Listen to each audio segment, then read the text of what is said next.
Hi friends, good morning. நேற்று US stock market fall ஆகிருக்கு.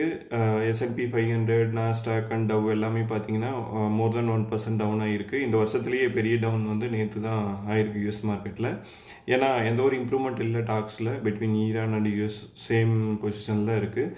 Trump வந்து புதுசாக அனௌன்ஸ் பண்ணியிருக்காரு, அப் டு April 6 வந்து நாங்கள் ஈரான் பவர் பிளான்ட் மேலே அட்டாக் பண்ண மாட்டோம் அப்படின்ட்டு. ஆனால் கான்ட்ராக்டாக அவங்க வந்து கிரவுண்ட் ட்ரூப்ஸ் முதல்ல ஒரு 5000 பேர் தரைப்படை வீரர்கள் அனுப்புனாங்க. இப்போ ஒரு 2000 பேர் எக்ஸ்ட்ரா அனுப்புகிறாங்க. மறுபடியும் ஒரு 10,000 பேர் அனுப்பலாமான்னு இருக்காங்க. ஸோ ஆஃப்டர் April 6 வந்து இன்னும் வார் இன்டென்சிஃபை ஆகுமா, அவங்க கார்கைலாண்ட் அட்டாக் பண்ண ட்ரை பண்ணுறாங்களா? ஏன்னா அங்கிருந்தா ஈரானோட 90% பெட்ரோல் எக்ஸ்போர்ட்ஸ் எல்லாம் நடந்துகிட்ருக்கு. ஸோ அது ஒரு இம்பார்ட்டண்ட் அப்டேட்.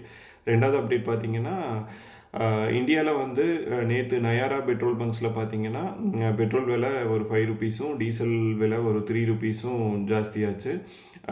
இன்றைக்கி மார்னிங் ஒரு புது அப்டேட் வந்திருக்கு. இந்தியன் கவர்மெண்ட் வந்து பர் லிட்டர் வந்து ஒரு 10 rupees excise duty for petrol and diesel reduce பண்ணியிருக்காங்க. ஸோ இன்றைக்கி இந்தியன் பேஸ்கெட் க்ரூட் ஆயில் விலை பார்த்தீங்கன்னா $146 இருக்குது. இட் மீன்ஸ் பெட்ரோல் டீசல் ஒரு 140 ரூபாய்க்கு விற்கணும் இன்றைக்கி.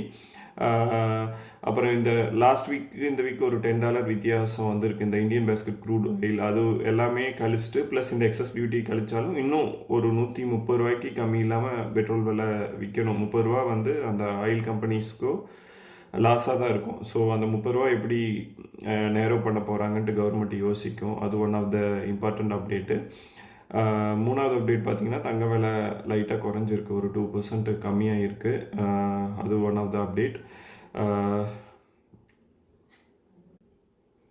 ஈரான் வந்து இந்தியா, சைனா, அப்புறம் ரஷ்யா இவங்களோட ஸ்டாண்ட் ஆகிருக்க ஷிப்ஸ் எல்லாம் அலோவ் பண்ணியிருக்காங்க ஸ்ட்ரெயிட் ஆஃப் ஹார்மஸில். அதனால் ஆல்ரெடி இருக்கிற ஆயில் லோடான ஷிப்ஸ் எல்லாம் அது வழியாக வரும்.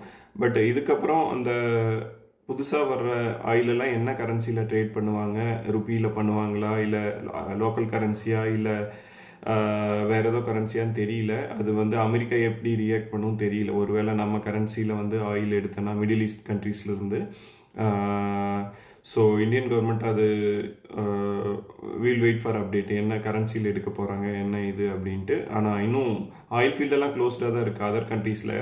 ஈரான்லேருந்து ஒரு வேளை வந்தால் அது ருப்பீஸில் வருமா என்னன்ட்டு பார்க்கணும். அது கவர்மெண்ட் அப்டேட் வந்து நம்ம பார்க்கலாம். இன்றைக்கி என்ன நான் கன்சிடர் பண்ணலான்னு இருக்கேன்னா, ICICI Prudential life insurance, HDFC bank, இதெல்லாம் ஓகேவாக இருக்குது. அப்புறம் ஃபார்மா பீஸ் கொஞ்சம் கன்சிடர் பண்ணலான்னு இருக்கேன். Thanks friends, that's all for the day.